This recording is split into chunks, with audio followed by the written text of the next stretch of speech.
So after this here are my fancy business cards. You will see the design of our product is different to many others.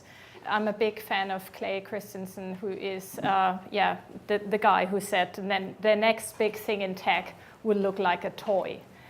And I'm the founder of a social commerce platform called Yay, which is mainly used by teenagers across the globe in 160 countries. And we learned a lot from these teenagers when it comes to peer-to-peer product recommendations. And we took the learnings out of our existing already live platform and converted these learnings into a new marketing protocol. And this is, in a way, our prediction that the future of online marketing is ad-less. And there are a lot of products. I'm now traveling across the globe, attending a lot of conferences and speaking there about the future of marketing. And I saw also a lot of products that are aiming and saying, hey, we have a great ad tech product. We're putting this now together with blockchain technology to prevent fraud across all platforms. Or you have these products like Basic Attention Token saying, hey, we want to also incentivize and reward content creators and the audience and make them part of the monetization structure of the advertising industry, advertising model. The problem is people don't want to see ads anymore. This is the core problem, yeah? The ad tech solution is just in a way, trying to find a solution, but not really conquering the problem. So we found out with our peer-to-peer recommendation engine that we have created, and that it's mainly used by teenagers, that online marketing is ineffective, especially when you look at the next generation, not the millennials, but the so-called Generation C or Generation Z.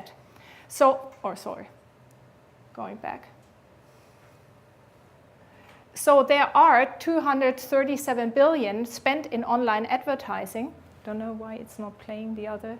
But the core problem is that people are getting banner blind, that they have already ad blockers across all their media tools or all their devices. And the teenagers, especially this generation, is not even needing any ad blockers anymore. They have ad blockers in their DNA. They are not seeing advertising anymore on advertisement. They are skipping, they have the swipe finger, they are out.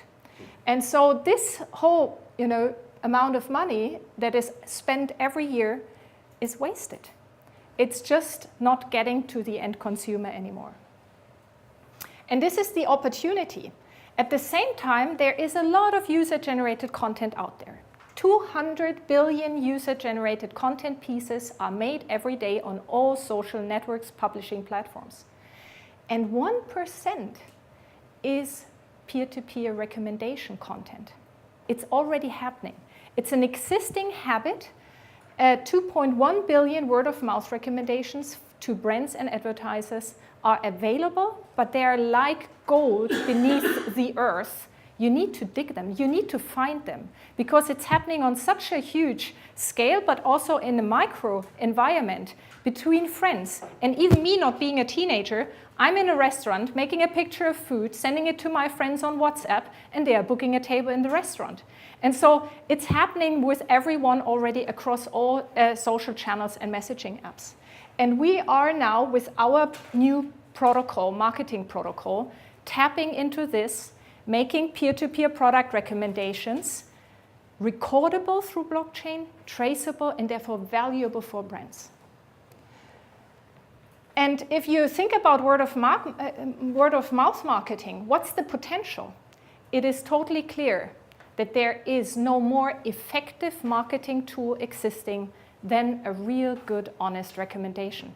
It has not only a way higher, more 50% higher conversion rate into sales, it also has an impact on branding across every just thinkable possibility, means higher net promoter score. It is the best promotion, the best marketing tool a brand could envision. Did you know there are about 2 2 billion product recommendations made every day all over the web? Sound? This is worth money. Big money. Enough to turn social media platforms into billion-dollar businesses. But the revenue should go to the people who create the content, who make the recommendations. This is where WOM Token comes in. The easiest, most transparent way of rewarding casual content creators for brand advocacy. So how does it work? Take Megan. She's at the mall. She records a video about her favorite sneakers and posts it to her social network. The WOM-D app connects her video to the sneaker company. Every time someone engages with the video, Megan is rewarded with WOM tokens. Now Megan can afford those sneakers. This is possible through blockchain, which records and rewards all engagement with Megan's video to make sure she gets the revenue she deserves and the brand gets the recognition it needs. That's WOM Token. You're welcome.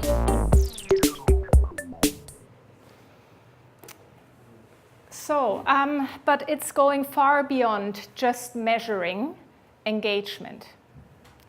The like button itself got kind of meaningless. Everyone is pushing the like button nowadays. And now you have click farms who are pushing also engagement. So we found out, what is it? What is a good product recommendation? What's the essence? And the essence is that you need to measure trustworthiness, honesty in a product recommendation. So every influencer who is getting already prepaid cannot make an honest product recommendation. And the teenagers are sensing this miles away already. They know if someone is making an honest recommendation. Then this recommendation, someone who really loves a product puts a lot of effort into a recommendation, puts a lot of creativity in it. And at the end, a product recommendation needs to be able to create desire. And to measure this, we have an incentive scheme for curators who are helping us to validate, to dig and see this content, and to validate it and to curate the content for the brands. So we are creating a D app that is bringing these content together with brands and also with curators who will validate this kind of content. So we have 3 parties in our protocol who are getting rewarded for delivering these word-of-mouth content. A, the social media platform. B, the content creator, of course. And C, the content curator. And the content consumer is also helping with his engagement. These are normal engagement factors, views and likes, etc. But these 3 parties, content creator, content curator, and social platforms, are the ones who are able to monetize immediately through WOM Token. And we have already a great first player, which is, of course, our social commerce platform that is used in 160 countries. We have 170,000 registered teenagers on the platform. We tested the application in 2017, and currently it's already working. We have a point system in place, and actually the teenagers took over. Move back to the future. I don't got time to hear about the questions. Rap serial killer looking for another victim. Come and get your issue. Me and rolling with that 9-fist, slashing at you motherfuckers I can carry you. Beat case, probably hit it with a remix. Uncut, we rock this, no re-rock. G-shit, with it, Mafia 3-6. Blood tuck, keep going, even when the beast.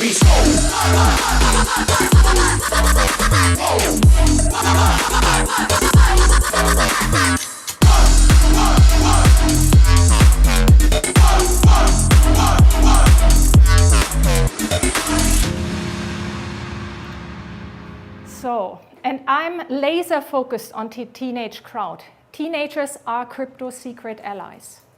They are the ones who already feel they are in crypto since many, many years. They know incentive schemes, they know reward mechanisms, and they value digital assets.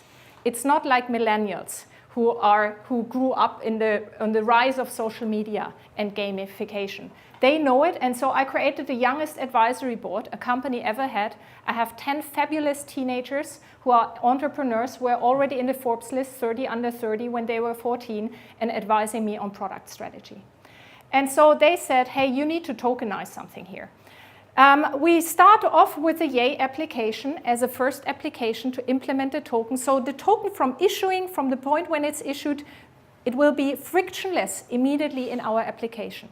The next step is we are very focused on the Gen Z market. So bringing in way more teenage up-and-coming social apps that have currently no business model. They look out for a new way to monetize and really to implement the token as all means of being able to monetize. Later on, it can even be available in all other social networks. Because if you look at Facebook, Facebook is also struggling. Snapchat never found a really good monetization model because advertisement does look, in a way, not authentic in their platform. And Facebook is, of course, having the fraud problems and that no one at the end really wants to watch advertisement anymore.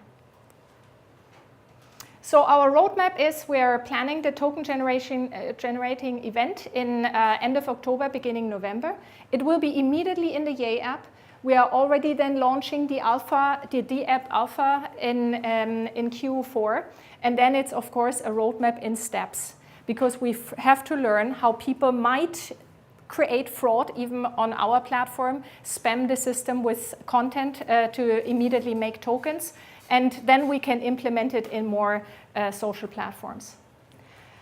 We have a lot already created. We have amazing tech team in place. I have the great luck, I'm from Berlin. We are having a very vibrant blockchain scene in Berlin, and our lovely neighbors are Parity in Berlin, our office neighbors. Björn Wagner is one of our advisors. His co-founder is Gavin Wood, the first CTO of Ethereum. There are 40 blockchain developers in our office environment. And so they were the first where I knocked on the door and said, the teenagers want a token, can you help? But out of creating a token for our own platform, we developed then in 8 months a white paper and a whole new marketing protocol. They said, you know, there is so much more that you could do, that it's not only a token that could work on your platform. So we have a GitHub. We have already created an ERC20 token, fully burnable, mintable, and tested. We have the whole D-app architecture. I'm happy to share GitHub with you. We have partnerships coming up, amazing partnerships with Talent House and Elo. They have 3 million plus members in the creative scene with content creators across the globe.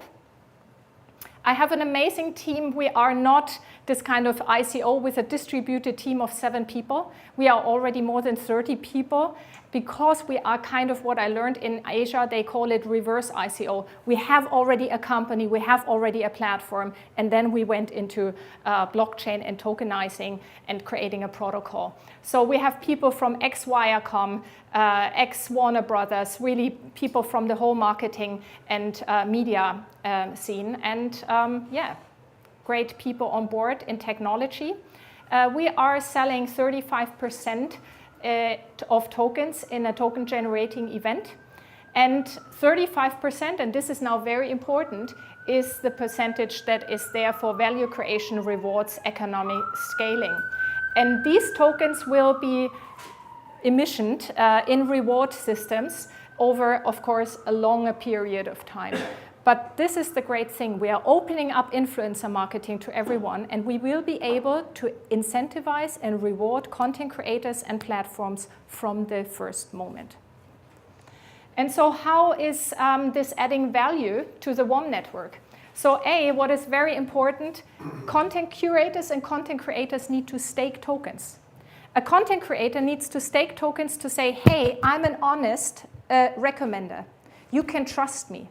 And therefore, I'm making a recommendation, I'm staking tokens. As soon as my content is validated as a trustworthy recommendation, then I can start really earning money, earning tokens. And the same is with the content curators. They can come in, I would even say content curator is the new influencer. Now influencer were on the rise, everyone wanted to be a content creator, but not everyone is. But now the teenagers, they have seen so much content on all their social networks already. They can really validate and they can curate good content. And therefore, I would say that's the next mechanical Turk.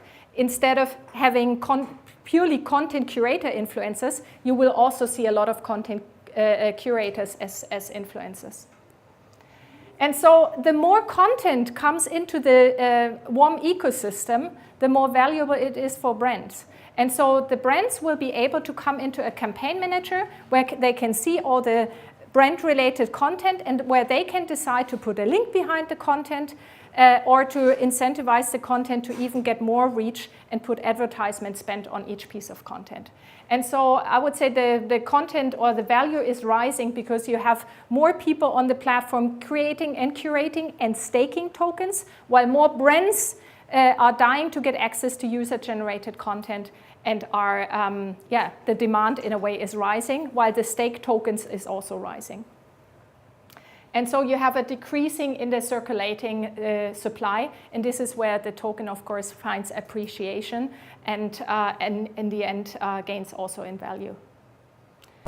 The WOM token is coming. Now you can be part of this exciting project. We want our token sale to be as open, fair, and transparent as the WOM token itself. That's why we've chosen a distribution model called the Dutch auction. Bidding will start at an intentionally high initial market cap, which will drop quickly at first and then more gradually, until it reaches a final price for everybody. If you come in early, you'll still pay the same price as everyone else. Easy and fair. That's WOM token. You're welcome. So we are doing a Dutch auction. We are doing it also because one of our advisors, Björn Wagner, they did a 130 million ICO through a Dutch auction. It's Polkadot. And they said, hey, we think, you can do it. You are way further down the road than other projects because you already have a live product in place. We are advising you and we are giving you our sales module. So we are working with their backend. It's already in place and they have audited the backend twice. And so we decided to go for a Dutch auction. We think it's a fairer distribution model. And I have seen now so many ICOs and blockchain projects pricing in their token. And I have to say, sometimes I have the feeling they're like the finger in the wind. It's really hard to measure why this is the price for the token. Why not giving it in the hands of the investors and saying, hey, you price us in? We are selling 35% of the tokens. And if an investor comes in early at a high price, and then, more and more are coming. And let's say, it hits it here where the 35% are sold, then even the investors from the beginning are getting the same price than the investor who was purchasing the last available percentage. So in a way, you come in early, maybe because you say, I'm believing in the project. I anyhow want to put a 100K or a million or whatever in. So you will anyhow get the price like everyone else. And so it's running over 2 weeks, and we have a soft cap of 10 million. We are very bold because I already raised anyhow 7 million in equity. And so we really believe that we are capable of raising a decent amount. We have amazing investors on board, and investors and also advisors. Let's start with the advisors. Björn Wagner is the co-founder of Parity. It's Web3 Foundation, and it is Polkadot. Samson Lee is the guy who also created the whole environment for the Gibraltar ICO blockchain scene. He is from Hong Kong, and he is having an amazing network in the Asian investor scene.